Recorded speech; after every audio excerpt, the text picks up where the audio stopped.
Unbiased, fan-friendly Syracuse sports coverage on WSKO Syracuse. A Cumulus media station, the voice of the Central New York sports fan, The Score, 1260. Welcome to your home for local sports in Syracuse. Outside the Box Score with Mark Rowlands starts right now.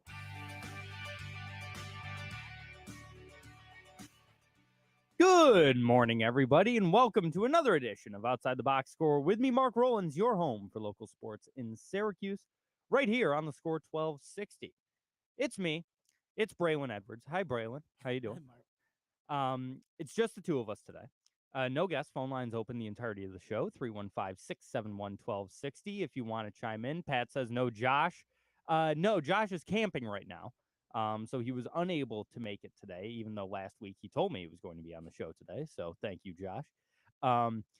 No Josh today. He'll probably be back next week. Lot to talk about today. We've got, thankfully, high school sports are back.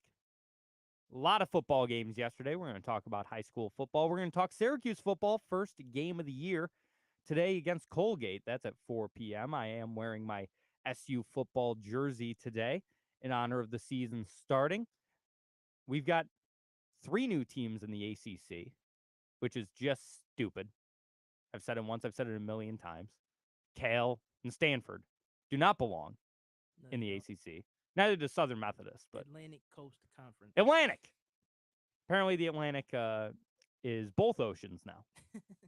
They're both the Atlantic Ocean now. There is no Pacific anymore. So we're going to talk about that. Like I said, high school football, and I want to talk a little college golf because very interesting event going on this weekend, the Red Bandana Invitational, and it's at Turning Stone. They're playing there this week, and it is the first event for LeMoyne as a D1 school, I believe. I haven't seen anything else, but if it's not, it's one of the first. If they turn into a great program, this is a day we'll remember. Exactly. A day that could live in infamy. Or 2 days, I should say. It's tomorrow and Monday, the Red Bandana Invitational at, I believe, the Atunyot course at Turning Stone. It would make sense. That's the course they built to be like a tournament course back when Turning Stone had a PGA Tour event. That was the course they played at, was Atunyot. So that's going on. I was talking to, let's talk about this now. I was talking to one of the members of the LeMoyne golf team the other day, Johnny Gruninger. Johnny's a buddy of mine. And we were talking, and I just asked him, how does this feel? Does it feel different? And he was more so upset that, and Johnny is a really good golfer. He's a member at Bellevue, and we've played together a few times, a couple times last year. And he went around there and shot 68 when I played with him last year. Oh, wow. 3 under, and really good golfer. Mm-hmm. I think he's like a +1.5, +2 handicap. And so this is a guy that has national championship aspirations, and he can't. Why do you say that? Because LeMoyne went D1 and that stupid restriction. Oh, they have to sit out. Yeah, they have to sit out national competition. Is this his last year? No, he's a sophomore. Or maybe he might be a junior this year. I'll double check that. Because I'm not sure. He's either a sophomore or a junior. But that means, by the time they he's a junior. By the time that they can, play for NCAA championships, he'll be gone. Mm-hmm. And we were just talking, does it feel different that you're going to be playing against D1 competition? And he was like, a little bit. It's different in golf when it's just go out there and post a score. Mm-hmm. He's played at Turning Stone a number of times. It wouldn't surprise me at all if he went out and broke 70 today. Or tomorrow, I should say. But it's more so that there's going to be other people doing that. Mm-hmm. When you're playing D2, LeMoyne's got a good golf team. Okay. Johnny, Anthony McGlisco's good. Spencer Baum, another buddy of mine, he hits the ball a mile. Spencer, whew. Doesn't score as low, but just cranks the ball. I've played with him a couple of times too. And, when you're playing at the D2 level, if you go out and shoot a 68, you feel pretty good. Mm-hmm. You're like, I've got a decent chance to win this thing individually. Now, all of a sudden, when you're going up against, I was looking at some of the teams that are playing in this Red Bandana Invitational: Boston College, West Virginia, William and Mary, Youngstown State. Not great golf. He's not playing Oklahoma State or Texas or anything, but, legitimate D1 programs. Mm-hmm. Yeah, there's a pretty good chance if he goes out and shoots 68 even, let's say, that he's probably, there's a decent chance he doesn't win. Now, for me, somebody that's not extremely familiar with golf, Mm-hmm. how different is the competition on the D1 level than the D2 level? From what I understand, it's pretty big. Mm-hmm. Like, from what I understand, and it's tough because, especially a place like LeMoyne, I'm just looking at, their roster right now. Here's where they're from: Appalachian, New York, so like Vestal High School, Syracuse, Elma, which I'm not familiar with where Elma, New York is. Syracuse, Pittsford, so Rochester, Cicero, Binghamton, Syracuse, Auburn. It's an entirely local team, essentially. Mm-hmm. And for as good as some of these guys are, like Johnny and Spencer and Anthony, Syracuse is not, like, great golfers don't come out of the Northeast Not a usually. hotbed. No. And there's one on the PGA Tour right now, Kevin Roy. And his father, Jim, played on the PGA Tour and the Senior Tour. And so there are examples of guys coming out. But when your team isn't built entirely locally, the reason great golfers don't come out of the Northeast is there's 6 months a year you can't play. These schools like Texas and Florida, Oklahoma State, schools like that, these kids are playing 12 months out of the year. Mm-hmm. It's just, which is what you need to do to be a high-level collegiate golfer. And like I said, these are guys that I've played with and know what they can do. And it kind of sucks because they might not have as much of a chance. And Johnny is a guy that I could pretty easily see, working his way, playing the mini tours, working, maybe Korn Ferry at some point, maybe even potentially getting his tour card. He's that good. He's 20 years old, and he's insanely good at golf. But when you're going up against these real big-time D1 schools, it just makes it so much harder. So we'll see. I'm pulling for the guys. Like I said, for their first event, being able to play a course that they're familiar with is huge. Mm-hmm. I mean, that's massive that it's at Turning Stone. Because I know Johnny's played there in tournaments, like on his own. And he, Now, has LeMoyne played matches at this course as a team before? that I would assume yes, but I don't know for a fact. I know that Johnny's played there. I know that Spencer's played there. I know that Anthony's played there. And I know that Johnny's played there in a tournament setting, because outside of collegiate golf, he also plays in like the CNY PGA events. And I want to say won one of them this year. Yeah, he did. Yeah, he either won or finished like top 3 in one of them. He won the club championship at Bellevue this year. 20 years old. I think he's the youngest player to ever win the club championship at Bellevue. So the guy's just a stick. I'm rooting for him. I really am, and I'm gonna keep up with this tournament this weekend. But it's tough. I gotta double check, see if Johnny won a tournament this year. Yes, he did. He won the AIM Championship, which is a big one. The AIM Championship is That's one of the bigger local, uh, local golf tournaments. Um, he's won. I didn't even know this. He's won all of the biggest, they call it the Syracuse Slam, all three of Syracuse's major golf tournaments: the AIM, the Syracuse District Golf Amateur, and the Jerry Ash Memorial. He's won all three. Okay. 20 years old. Like I said, this guy's got a shot to be a professional golfer. Shot 70, 73, 71, 70. 2 under at the biggest golf tournament in Syracuse.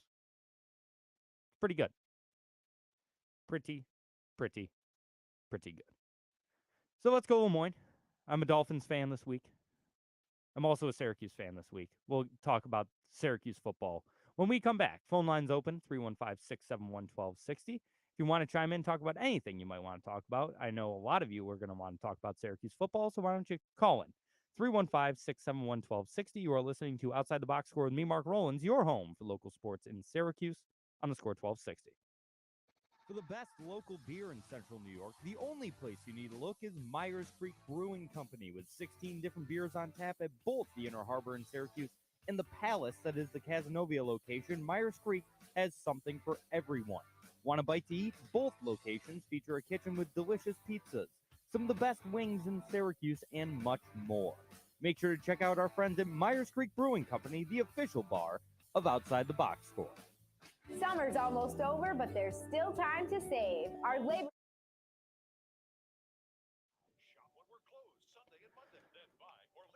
Hey, Jim. How we doing?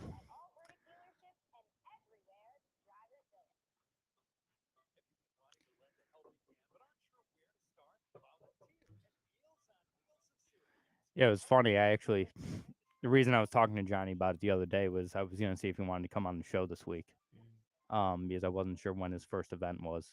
But I think he's playing a practice round there today, because he said he was playing today for this tournament, but it starts tomorrow. So I'm assuming he's out there today playing a practice round. So again, what's golf? I know they do the par under or whatever. What's like the cutoff or whatever, the highest? No, I mean, what do you mean? Like, is it like 7? Like, I mean, the par, is it like 70 something? Or Oh yeah, it's 72 usually. 72? Yeah. So when you shoot 200, you shot a 70. Yeah. Yeah, and yeah, like Bellevue, where he's a member and where I work, is par 71. So when he shot 68, he shot 3 under.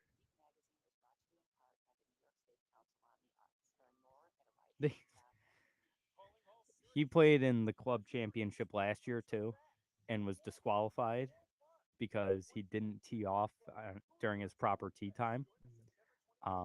He just went off on his own, sort of, and shot 66 during the club championship. It was 5 under, and it was disqualified. He was going to win it by a mile.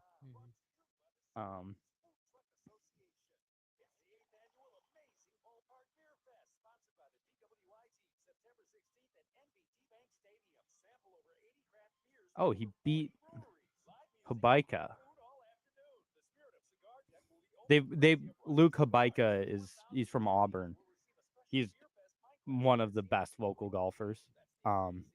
He actually played, like, Johnny will bring him to play at Bellevue every once in a while. Like, they're buddy. Luke's an older guy, but that's funny. I didn't realize that he beat him.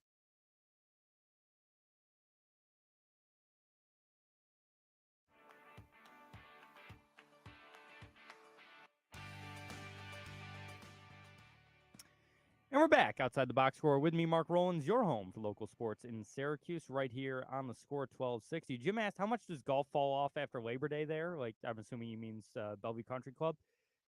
It falls off a little bit, just but it's more so.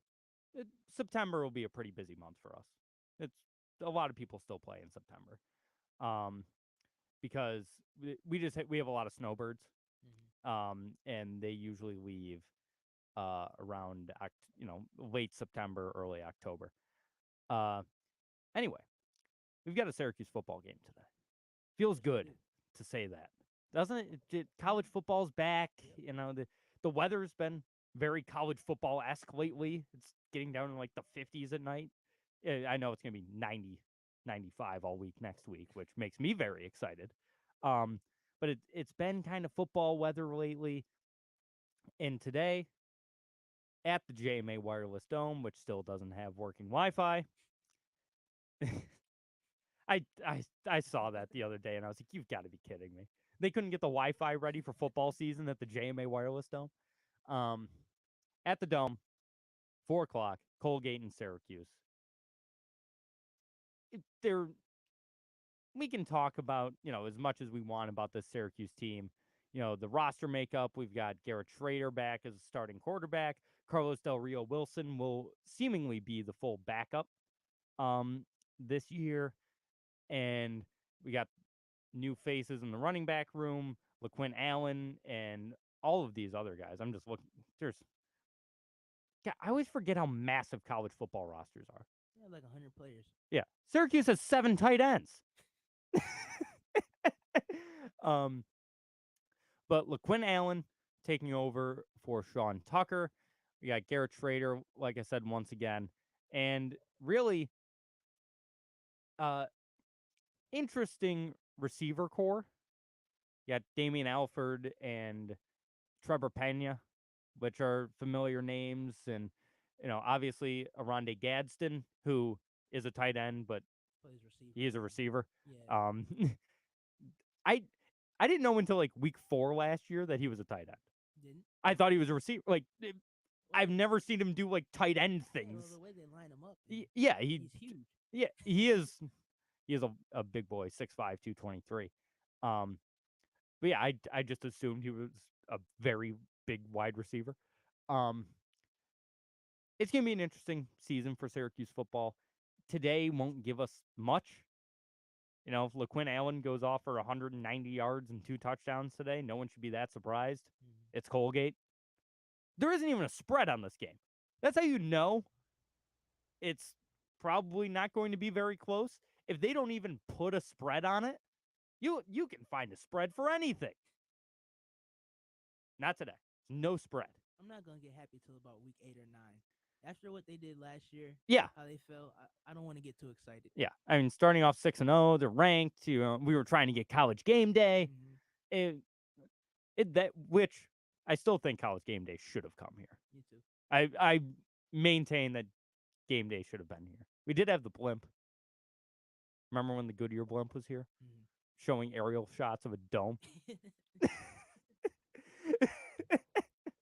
That was so fun. I remember watching that game on ESPN, and just they kept showing just aerial shots. They're like, yeah, there's the JMA wire. It's a dome. Having a blimp fly around a dome for aerial shots is so stupid. We all know what a dome stadium looks like. They don't even have a roof, like a retractable roof. No, it's just a dome. But yeah, there was hype around this team last year, and there is like a weird amount of hype around him this year, but I just don't really get it. I like LeQuint Allen. I do. We've seen one real game out of him. That was a bowl game where no one was playing. So what would you consider a success? 8 wins? Oh, that's a massive success. 8 wins is like a great season for Syracuse this year. I expect him to win 6. Mm-hmm. I have him going 6-6.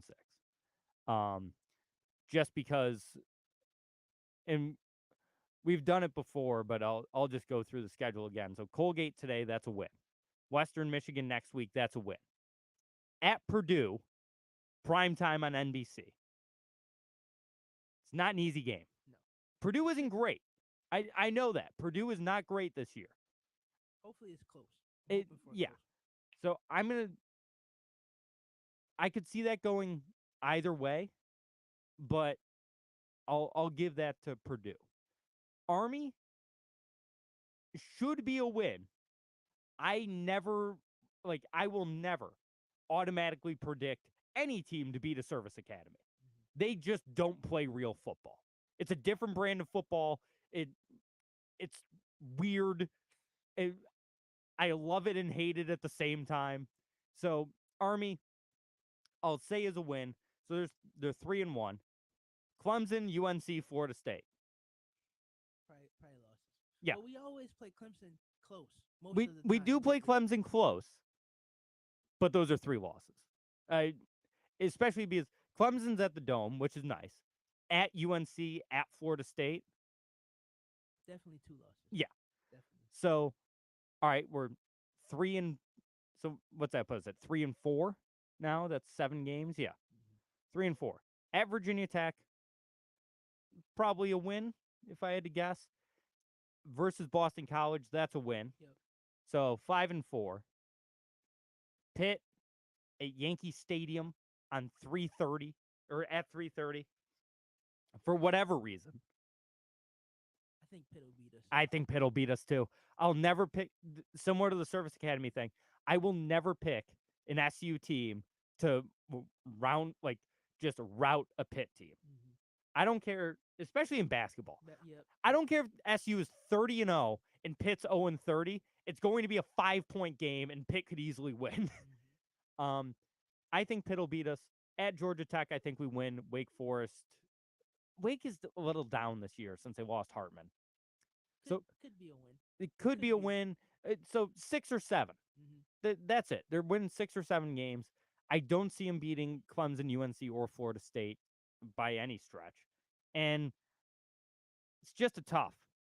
But at least a bowl game.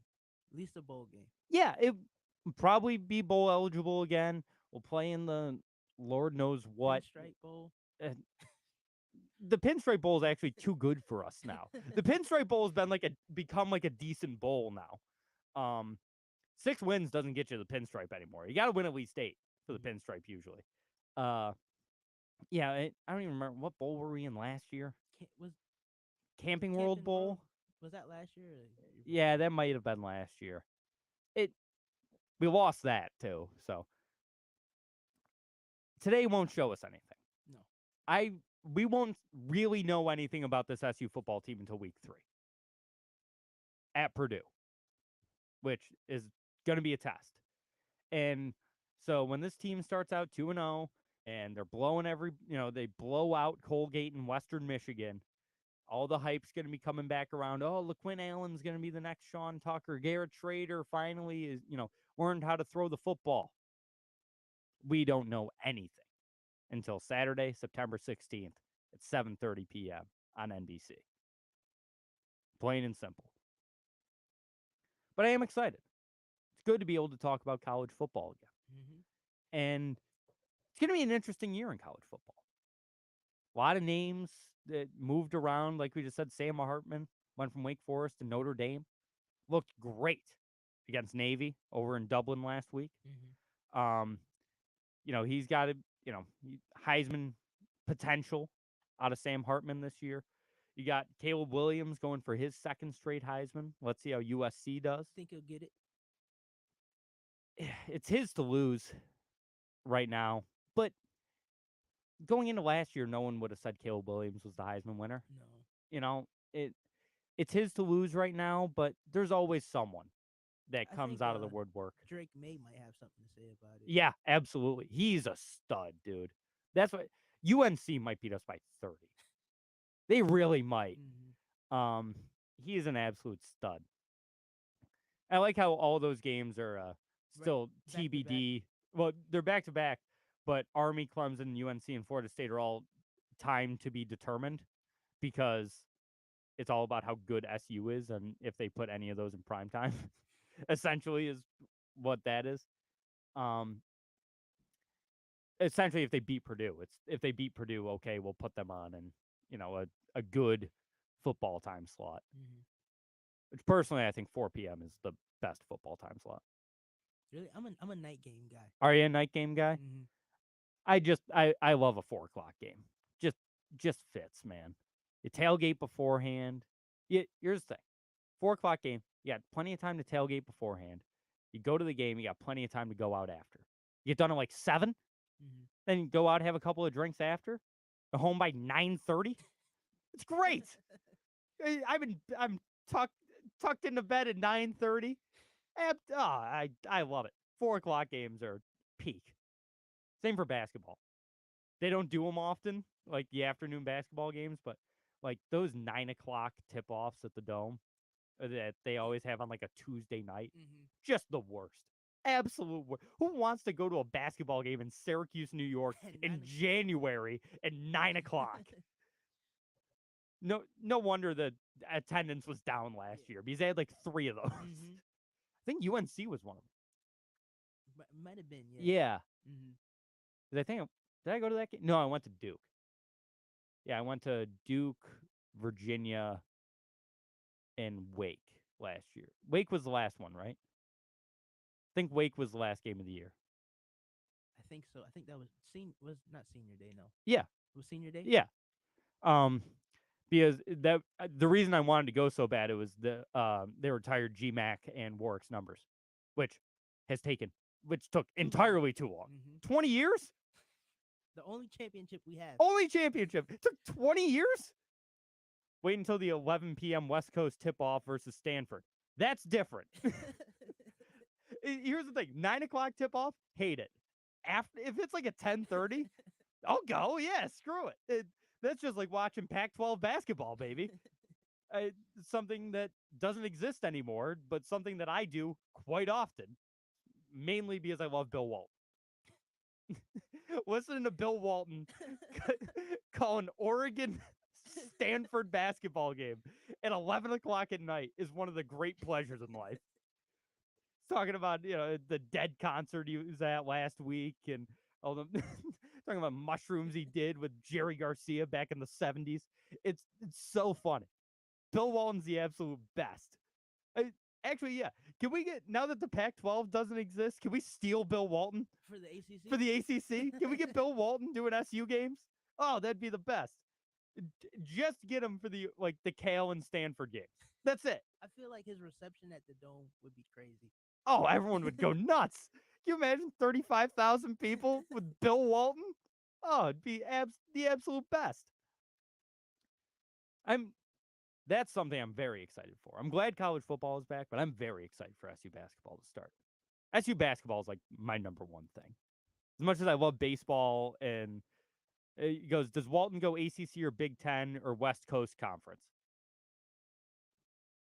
I don't know if Bill Walton knows that the Pac-12 doesn't exist anymore. I'm not positive that Bill Walton is aware that the Pac-12 is just disappearing. Can someone check on Bill Walton? Is Bill Walton okay? That guy, he still thinks Wooden coaches UCLA. He thinks he played for UCLA like 3 years ago. He would probably stick to the West Coast just because he lives out in California. So I think you might see Bill Walton doing like Mountain West games. Could be, yeah. Oh, that'd be great. Nothing like I'm telling you, one of the great pleasures in life is listening to Walton at like 11:00 at night for 2 schools that you do not care about. It's the best. But that's another. I am so excited, legitimately so excited for college basketball season. And SU has a good season though. We've been down for a while. I think they'll be good. You think so? I really do. I love that backcourt, dude. Judah and JJ is one of I'll put this out there right now. Judah Mintz and JJ Starling will be one of the 10 best backcourt combinations in college basketball this year. Okay. I'm that high on the two of them. JJ should have come here out of high school. The kid's from Beeville, and he decided to go to Notre Dame instead of Syracuse. And with Judah coming back, he's only going to get better. Judah looked great during his NBA workouts. Like when he was considering going into the draft before coming back, he looked fantastic. He was making shots. Like the 3-pointer was falling, which it started to towards the end of last year, but at the beginning of the year, it was a little iffy. If he gets that 3-ball more consistent with his athleticism and JJ's athleticism, I know the front court is a lot of unknowns right now. Benny's back, which I love. I'm so high on Benny Williams. It's not even funny. I saw him make one windmill dunk in warm-ups opening day his freshman year against Lafayette, and I've been high on him ever since. I saw him do that, and I'm like, oh, this kid jumps out of the gym, which he does. And I've been so high on him ever since. And this is the year. He improved again last year. It's just steady improvement for Benny. And this year, we don't need him to score 20 a game. Just give me 15. Rebound the ball, play some defense. That's all I need out of Benny Williams. All of a sudden, you got 3 guys that are scoring between 15 and 20 points a game. It's a pretty good recipe for a college basketball offense. And from all the reports, it seems like it's going to be no more than 50% zone. That's huge. Yeah. That's absolutely huge.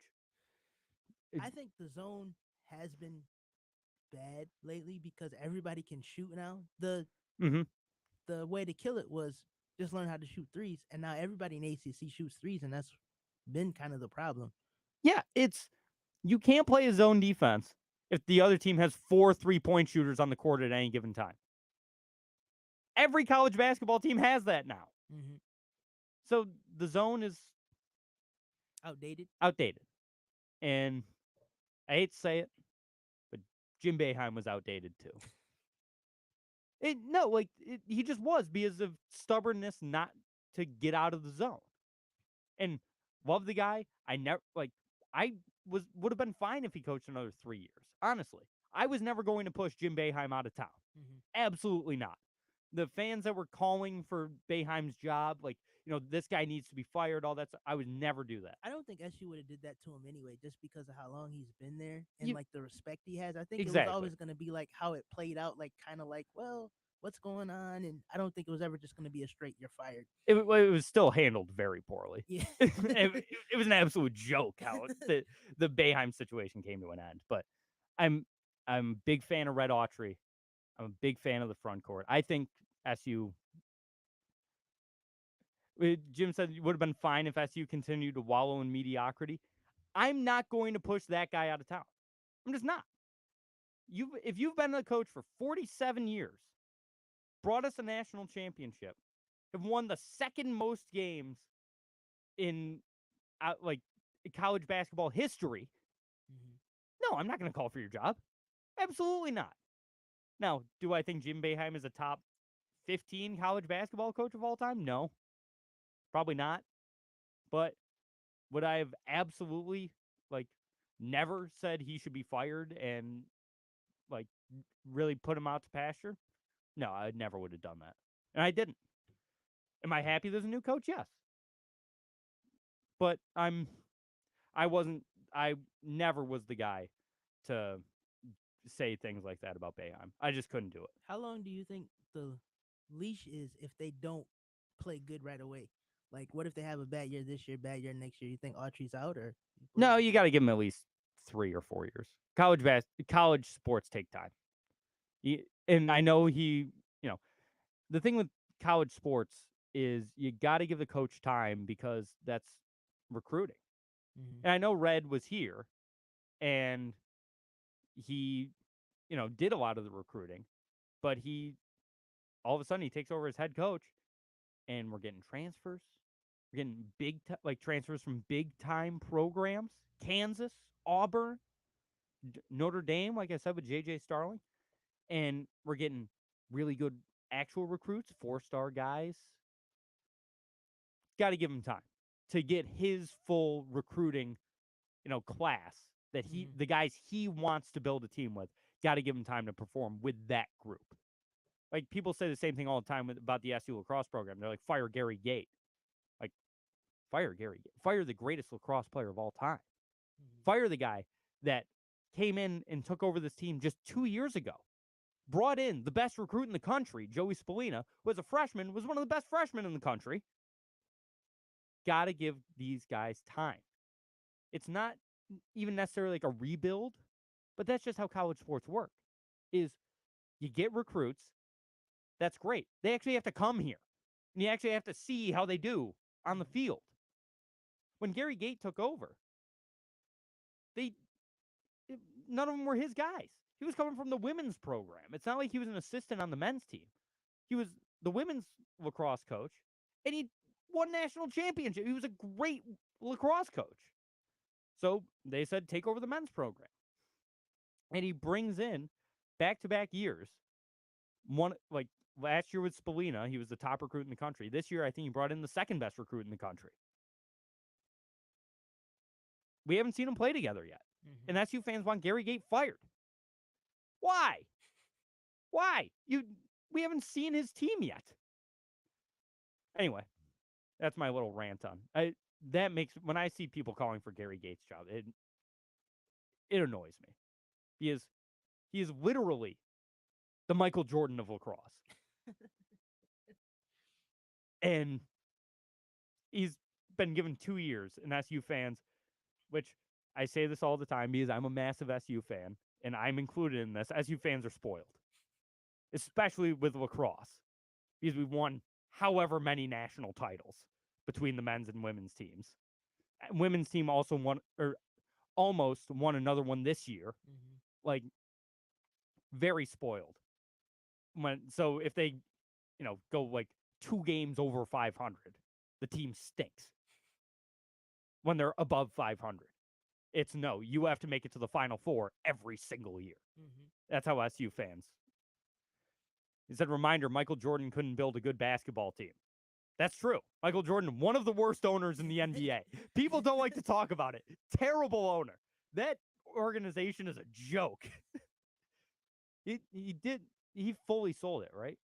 I think he sold his majority stake. Okay. I think he still has like 10% or something like that. Yeah, terrible owner. But he never tried to coach. No. You think Michael Jordan would have been a bad basketball coach? I think it would have stressed him out if he had a bad team because he was so competitive. Yeah. I think like a couple bad losses and he would just go off the deep end.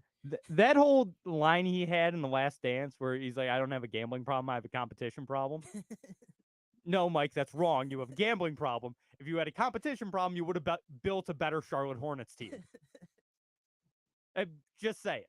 He would have poured billions into that team to build the Charlotte Hornets should be the Lakers. Or like, the Charlotte Hornets should have LeBron, KD, James. If Michael Jordan really had that much of a competition problem, throw money at him. he would just throw money at him. No, he just has a gambling problem, which is fine. That's fine, Mike. I did read a thing about like how much he bets on golf, like when he plays, and he's just not that good, so he just loses money all the time. It's kind of funny. Anyway, that whole tangent is over. We're going to take a break. Like I said, phone line's open, 315-671-1260, 315-671-1260 if you want to chime in. We'll be right back here on Outside the Box Score with me, Mark Rowlands, your home for local sports in Syracuse on the Score 1260. If you're a fan of local craft beer, the only place you need to go is Myers Creek Brewing Company with 16 brews on tap at both the Cazenovia and Inner Harbor locations.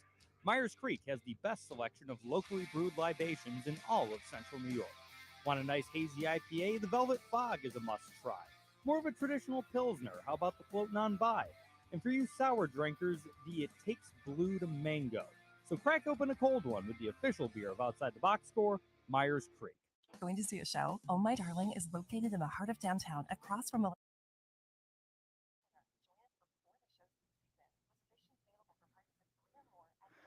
right, so what was this Jim said for break time? Is it amazing how SU was able to recruit these big-time basketball recruits where the last few years we heard excuses why players wouldn't come? No, they didn't want to come here and play for Jim Boeheim. Boeheim didn't have the pull that he once did. 10 years ago, it made total sense. Like, it was, yeah, I'm going to go play for one of the greatest basketball coaches ever. But at this point, people knew that the zone was outdated. They knew that he was stubborn. So once Red took over, I thought it was fairly simple that they were going to start getting bigger recruits.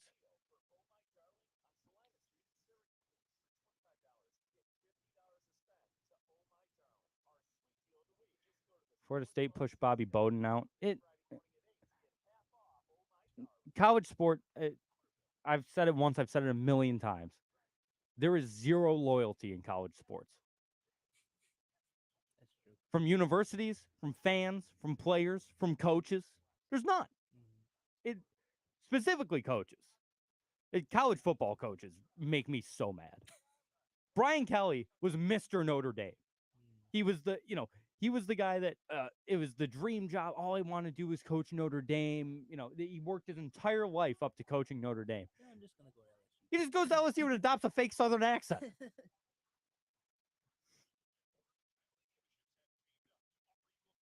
College football coaches are, they're the worst.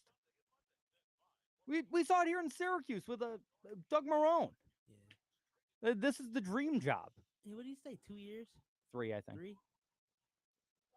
Then he went on to be a mediocre NFL coach. Mm-hmm.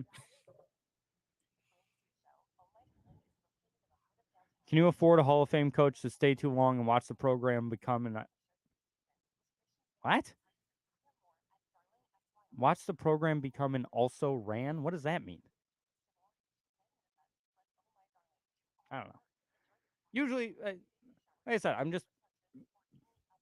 I'm all for, if you have a Hall of Fame coach, just let him end when he wants to end. That's it. Go out on his own terms, not getting fired. Watch the program become mediocre. Yeah, it happens. As long as, there's a level of respect that you've earned if you're Jim Boeheim, and SU fans weren't giving it to him.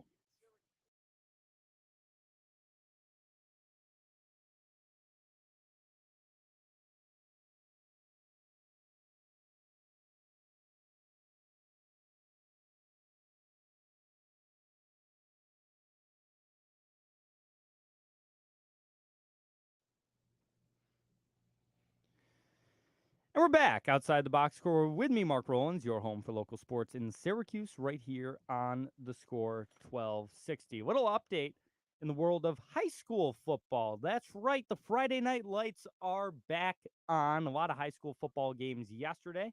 PSLA at Fowler played Oswego. They were up in Oswego at Oswego High School, a place where I've spent some time. 48-7, Fowler taking down Oswego. New Hartford, 49-14 victory yesterday. Bishop Ludden and Nottingham played. Good game. 35-28 Bishop Ludden over Nottingham yesterday. Liverpool played Ballston Spa, and wasn't exactly close, Braylon. It was 61, this one, I read it wrong. It was 61-44. So, still not close, but Ballston Spa scoring 44 points against Liverpool. That's big. Liverpool's a solid team. But 61 points for Liverpool yesterday. Weren't even the only team to score 60. We had Warrensburg at Herkimer. This one. Boy, I would have loved to watch this. 65-7. Warrensburg beat Herkimer. Jeez. And then we had Chittenango. They were playing Vernon Verona Sherrill.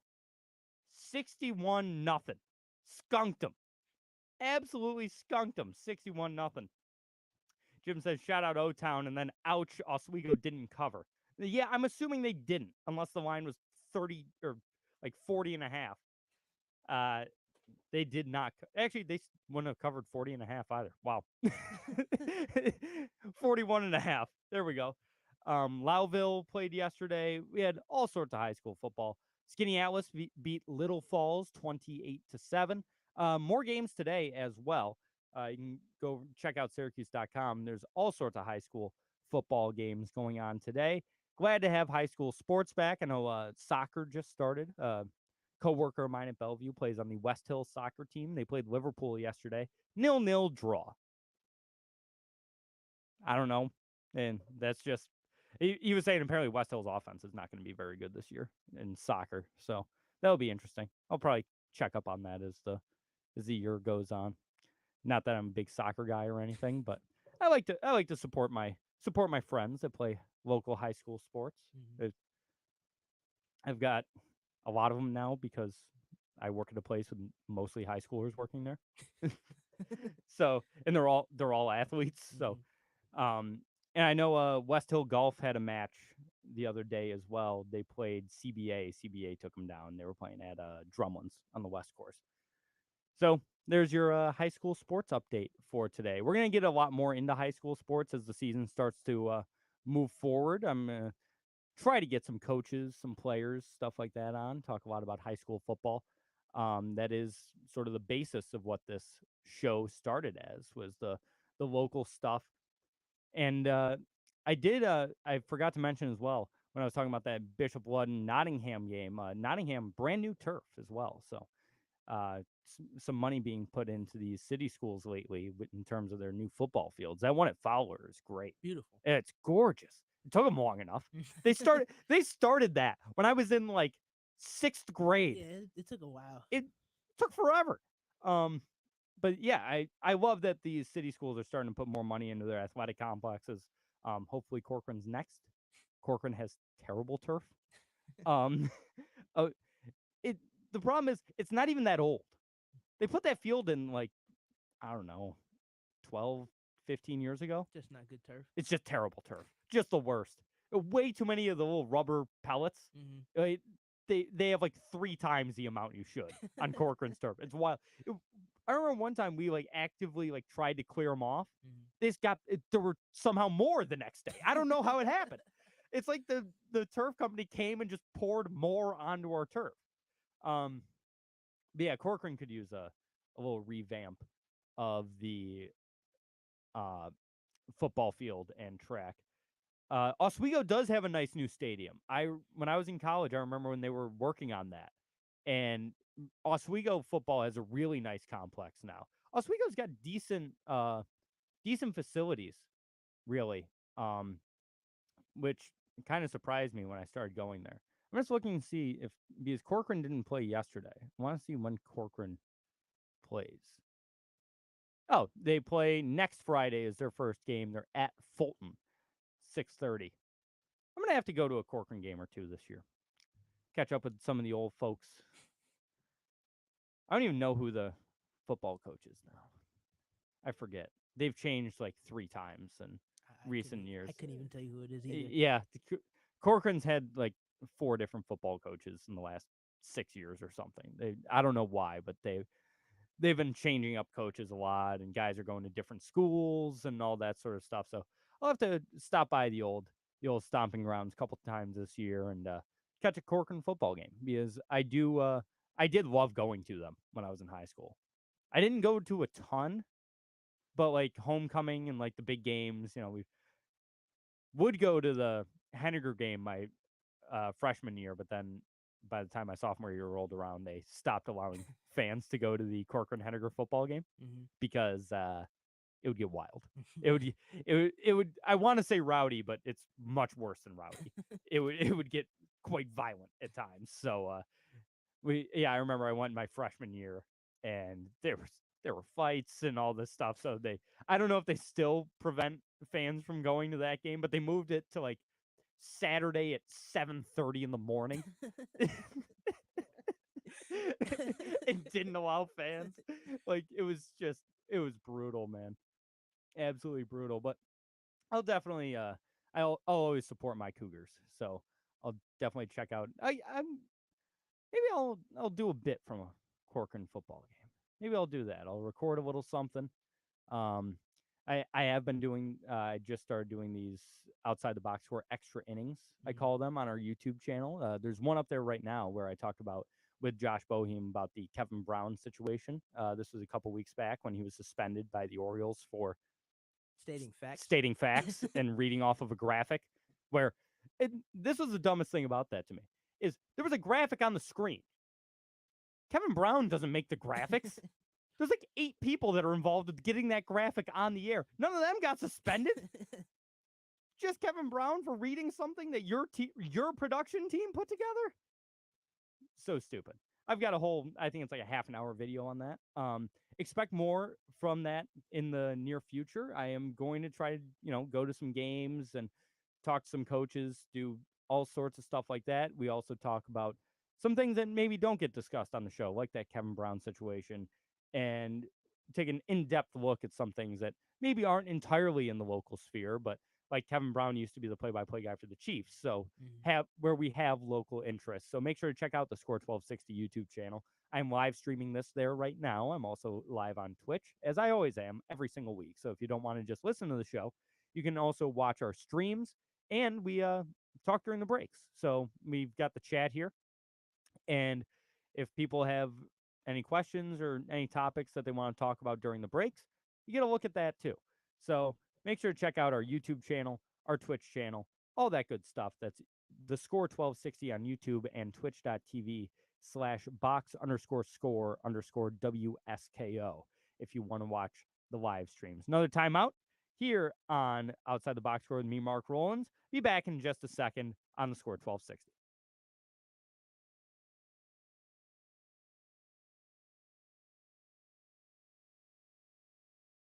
Both the Inner Harbor in Syracuse and the Palace that is the Cazenovia location, Myers Creek has something for everyone. Want a bite to eat? Both locations feature a kitchen with delicious pizzas, some of the best wings in Syracuse, and much more. Make sure to check out our friends at Myers Creek Brewing Company, the official bar of Outside the Box Score.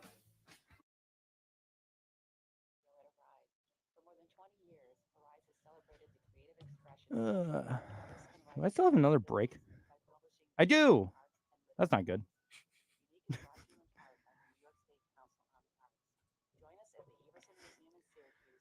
I'll just do a live read. I can do that now. I can do live reads. It's fun. Is there like they have to approve it, or No, it's just for my sponsor, Myers Creek. no? I mean, like, do they say like you have to you can do a live read, or we want the commercial played, or Well, yeah, I have a deal with Myers Creek where they've got, what channel is the game on? You can stream the game on ESPN Plus. I think that's the only way to watch the SU game. I haven't seen if it's on a local channel. Oh yeah, and with Spectrum, I don't know if you can even do that. So, oh, and Jim just tagged me in something. It's great that the ACC has added Stanford and Cal. I hear the Big East is. There's no way this is the. Oh my God, it is. This is from Rick Pitino. It's great that the ACC added Stanford and Cal. I hear the Big East is looking to add teams from Panathinaikos and Olympiakos. It's only a 9-hour flight. Those are the teams that in the league that he coached in Greece. Oh, Ricky P, one of my favorites, man. I hate the fact that I have to hate Rick Pitino because that guy rules.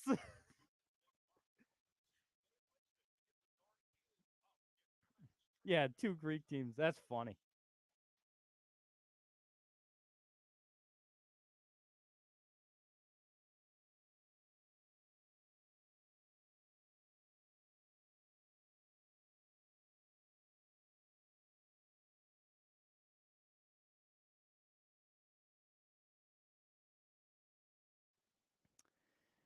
And we're back outside the box score with me, Mark Rowlands, your home for local sports in Syracuse, right here on the Score 1260. I want to tell you folks about a little place.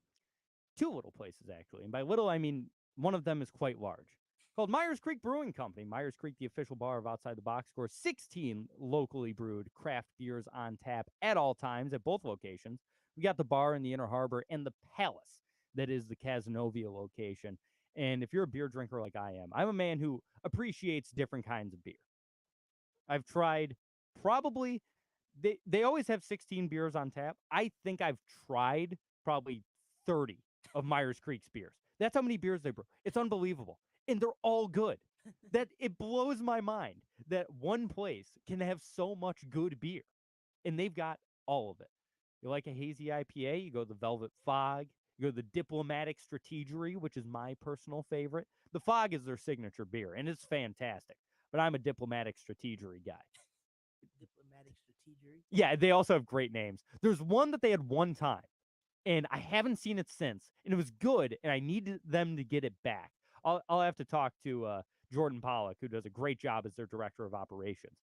I'll have to talk to him because they had one, and I might get the name a little wrong, but I'm pretty sure that it was called The Human Torch is a Tax Liability. the Human Torch is a tax liability. Yes, it was delicious because all of their beers are delicious. So if you like beer, and I know some of you out there do. Now, where's this place? There are 2 locations. We've got the Inner Harbor here in Syracuse, and their brewery, which is an absolute palace, which they also have a indoor bar with outdoor seating, patio, fire pits. They have bands. It's a fantastic spot. That's out in Cazenovia. I recommend going to both. They have these great events out in Cazenovia, so go there for an event.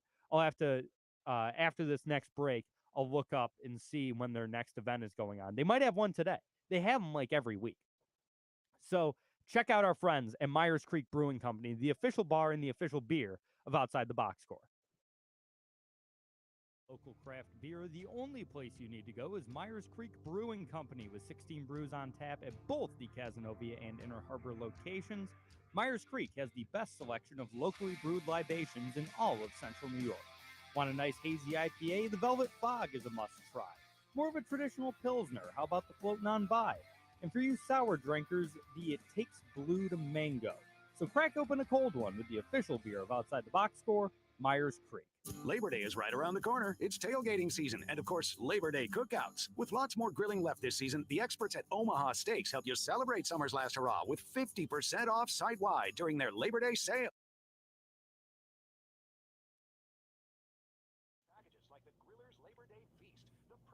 Yeah, man, their beer is so good. It's like gross how good their beer is. I'm a basic beer drinker. I started off drinking Heineken. Oh, yeah. And then I moved to Budweiser. Mm-hmm. So, like, that's like my spectrum of beer. SU over under 6 wins. I'm on the over. I wouldn't touch it, man. Good for you for betting the over, but I personally will not be betting that. Over under 6 wins for SU. That's right on the number. That's right on it.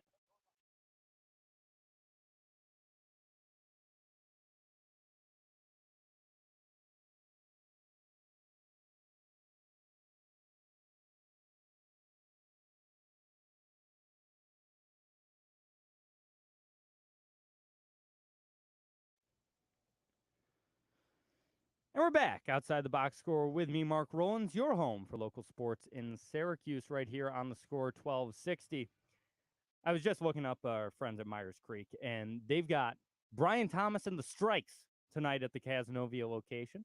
That's 5 to 8 p.m. You can sit out on the patio, have a couple of beverages. They've got really good food as well. Great pizzas, some of the best chicken wings in the area, award-winning chicken wings.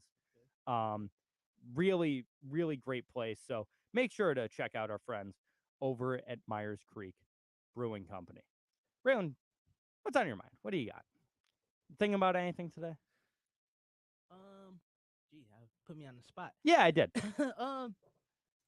That Spectrum ESPN thing Oh, really made me mad. 'Cause I wanted to watch Utah and Florida the other night. Yep. I get home, I'm gonna turn the game on, and it's not on TV. Mm-hmm. I was very highly upset. Yeah, this happens every couple of years, and it sucks. It usually, I don't remember it happening with ESPN though. Yeah, because it was like Fox or something. It was last always time. Fox, but now Fox is owned by Disney, and Disney also owns ESPN. So I think it was probably that. And now we lose ESPN. I couldn't watch College Game Day this morning. I was so upset. Come on. Because I had been thinking like all day about that game. I'm like, Yeah. this might be a good game. I really want to see it. Mm-hmm. And my dad's a Gator fan anyway. So Yeah. I'm like, okay, I'm gonna watch Florida. I get home, turn on the TV. We cannot broadcast in your area right now. It's so stupid. And I'm just happy I can use like ESPN.com. I'm surprised they haven't shut that off for IP addresses in the Syracuse Now, what I'm area. hoping for next week is this still going on, the Israel Adesanya fight. Can it still be streamed on pay-per-view? I don't know. And I forgot Izzy was fighting next week. Is there a UFC card tonight? There might be. They usually do like the fight nights. Yeah, there might be. I'm not sure. There's got to be a fight night tonight. Oh yeah, there is. Gain and Spivak. Oh, that's not bad for a fight night. Or Gane, I mean. And Spivak. So not bad for a fight night. Yeah, is he fighting next week? That'll be a fun one. I always love watching The Last Stylebender. Also, one of the great nicknames. The Last Stylebender? Are you kidding me? But what a strong nickname that is. But yeah, ESPN, please give us, please come back to Spectrum. We miss you. And I'm someone who only watches ESPN for games. And it's only been like 3 days. Yeah, and I'm lost. I'm absolutely lost. That'll wrap things up for us here today. Thank you so much for listening. Thank you to Braylon for being here. We'll be back same time, same channel, 11 a.m. right here on the Score 1260 next week. Peace.